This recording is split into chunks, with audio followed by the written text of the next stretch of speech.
ময়মনসিংহে সাঁড়াশি অভিযানে ছিনতাইকারী চক্রের ২৩ সদস্যকে গ্রেফতার করেছেন র্যাব-১৪ ময়মনসিংহ।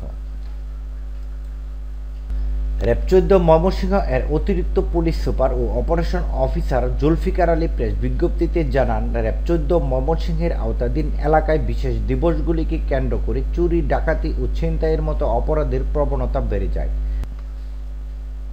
যার ফলশ্রুতিতে সাধারণ জনমনে ব্যাপক ভীতি সঞ্চার করে।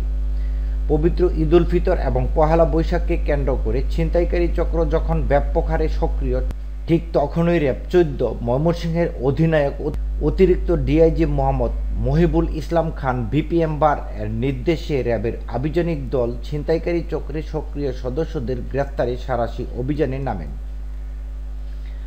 র্যাব-১৪ ময়মনসিংহের আওতাধীন এলাকা থেকে ২৩ জন ছিনতাইকারী চক্রের সক্রিয় সদস্যকে হাতে নাতে গ্রেফতার করেন। বিশেষ অভিযানে ধৃত আসামিদেরকে ময়মনসিংহ জেলার কোতোয়ালী থানায় আইনানুগ ব্যবস্থা গ্রহণের জন্য যথারীতি হস্তান্তর করা হয়েছে। এ ধরনের অপরাধের বিরুদ্ধে র্যাবের সাঁড়াশি অভিযান ভবিষ্যতেও অব্যাহত থাকবে।